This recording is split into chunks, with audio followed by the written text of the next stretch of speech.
At some point, most of us started photography because it seemed like a fun thing to do. It was purely a hobby. We didn't have any serious aspirations beyond just having fun with it. But then at some point along the way, our photography starts to get kind of good. People start to notice. Friends say that we should shoot for National Geographic. And even though we know that that's obviously not going to happen, we might get it in our head that maybe we could get paid to do this. We see other people making a living doing photography who seem to have a pretty sweet lifestyle, and we start to wonder whether that could be us too. That can actually be a pretty dangerous path to go down, because if we're not careful, then a lot of times we end up just burning ourselves out, losing the enjoyment of photography, and don't have much to show for those sacrifices. That's a path that I went down, that I learned a lot from, and now I have a good framework for a better way to approach things so that we make sure we don't sacrifice our enjoyment of photography. Or if we do, then we're making that decision very intentionally with specific goals in mind. Okay, let's start off with a little graph to show you what I'm talking about. Stick with me here, it's not very complex, but I think this will help make things clearer than just listening to me talk about abstract concepts. So on the y-axis over here, we have the scale of how much we're enjoying photography, how much fun it is, how fulfilling it is. We're just going to call that enjoyment for short. Where if you're just absolutely having the time of your life with your photography, you're doing exactly what you want to do on your own time frame, there's no pressure, you're way up here. And if you're ready to throw all of your camera gear in a lake and never take a photo again, then you're somewhere down here. And down here on the x-axis, we have the commercial success axis, where there's lots of ways to measure success, but for this framework, I'm really just talking about commercial success. So money, maybe audience size, but mostly just how well you're able to financially sustain yourself. Of course, we know that more money isn't always better after a point, so it's not like a linear thing, but we're just keeping the graph simple here, where all the way on the right just means that you're making plenty of money. You don't really have to worry about it. And then all the way on the left, you're making no money, or maybe you're spending even more than you're earning, so you're going into debt. So that's the graph, enjoyment versus commercial success. Of course, it is possible that you make exactly the kind of work that you want to make on your own schedule, whenever you feel like it, whatever makes you happy, exactly what you'd be doing if you won the lottery. So you'd be all the way up here on the enjoyment scale. And you also happen to make a bunch of money from doing just that. So you're all the way over here on the commercial success scale too. And if you can make that happen, then that's fantastic. But I personally don't know anyone who's actually achieved that, where they're 10 out of 10 on both of these. There's definitely a few people who have gotten pretty high on both scales and make a bunch of money doing more or less what they want to do, but with some sacrifices. And that can still be great. If you can make that happen, if you win the social media lottery doing pretty much exactly what you want, then that's probably pretty awesome too. Maybe you're somewhere over here, but that's pretty rare, and I wouldn't necessarily count on it happening.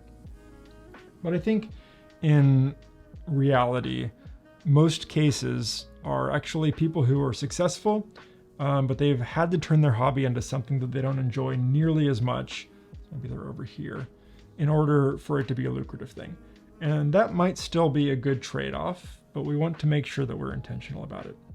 There's also lots of people who are 10 out of 10 on the enjoyment scale. They make no money or very little money from their photography.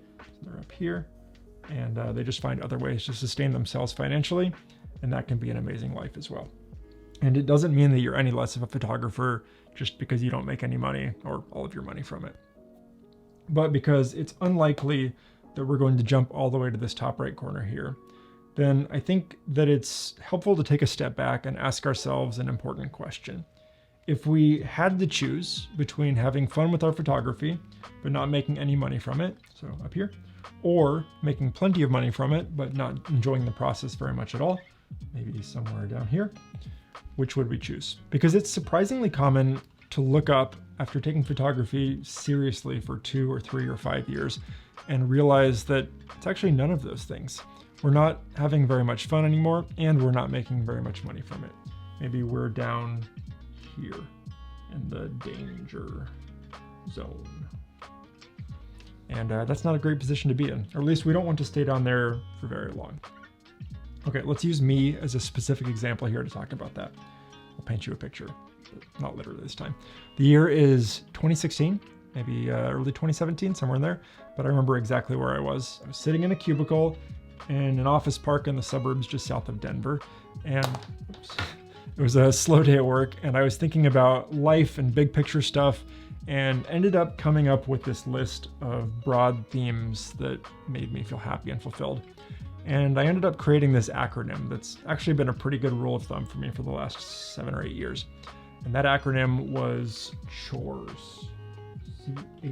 CHORES. And that does not mean that doing chores makes me happy. It's just what those letters happen to spell. But CHORES stands for creating, health, outdoors, relationships, exploring, and systems to keep all of that running and sustainable. It's not a perfect acronym. It's definitely not for everyone. It's very much just a weird Brian thing. But if I go through that list of topics and think about each of them, and they all feel good, like my life is good in that area, then that's usually a sign that I'm on a good, sustainable, fulfilling path. But if I go through that list and it feels unbalanced, or like they're not all being adequately addressed, then that's usually a sign that I need to take a step back and reassess my situation, my routines, my priorities, my goals, my habits, all of those fun things. Why the hell am I telling you this? Well, let's fast forward again, 2019, 2020.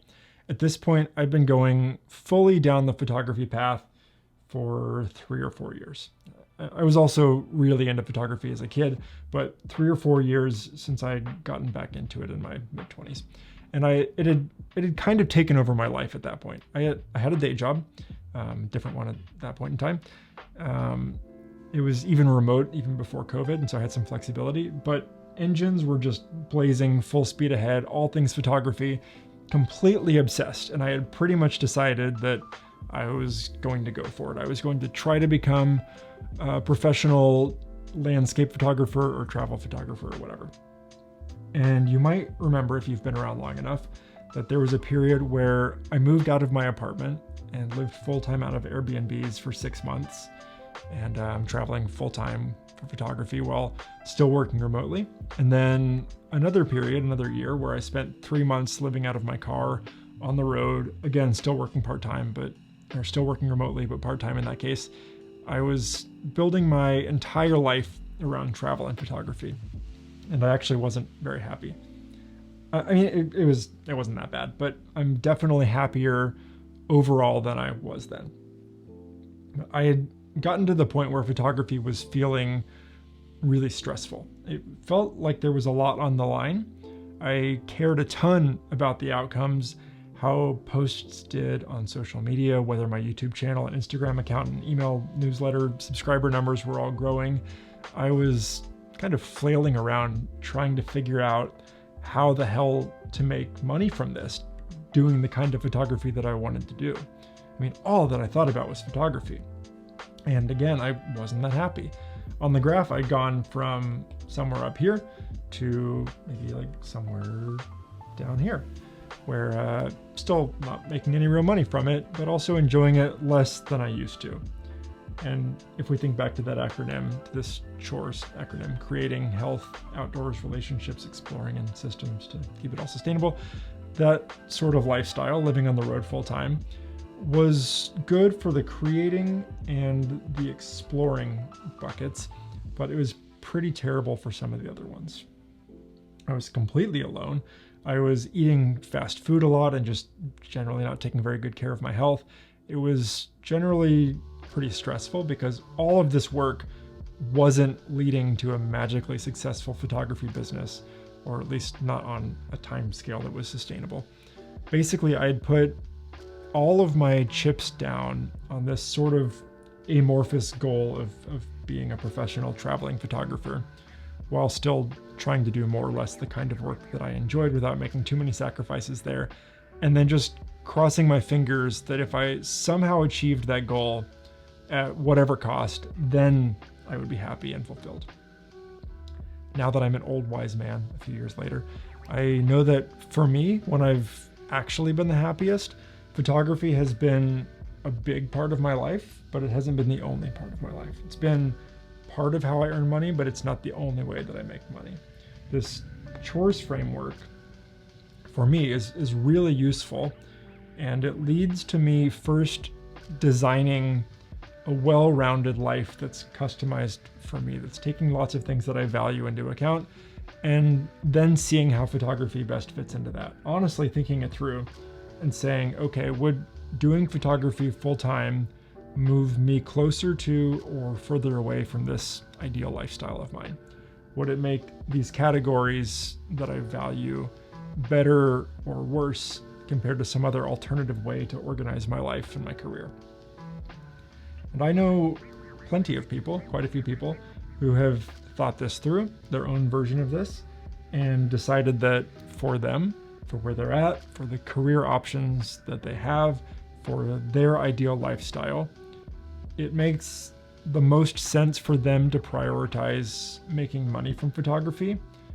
And then they're going to do what they have to do to make that happen, and then just hopefully make it more enjoyable over time.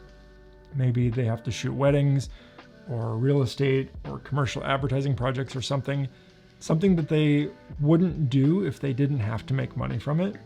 That is going to get them closest to their ideal lifestyle, even if it means sacrificing some or even a lot of the enjoyment that they initially had when photography started out as a hobby. And again, nothing at all wrong with that. We all have to make money somehow, but it's important to make these decisions with intent, because just because you can do something doesn't mean that it's necessarily the best option. Just because you're a pretty good photographer doesn't mean that you have to force it into a full-time career or a source of income at all, for that matter. So now I make sure that my life as a whole is happy and fulfilled and all of that, running through my chores framework as a guide. And then I see where photography best fits into that in a fun and enjoyable way, making the kind of work that I find interesting. And then, if I want, I think about it from a business perspective. So I prioritize making sure that I'm somewhere up here on the enjoyment axis. And then I figure out if there are ways to move it slightly to the right without dropping down too much. Sometimes that means selling prints. Other times that means licensing photos for a magazine, or doing a commercial shoot for a tourism board that feels exciting, or making videos like this, talking about creativity and the process of photography. It's totally fine for me to still do those things and to actively treat it as a business and to try to earn money from it, just as long as I remember where that fits within my list of priorities.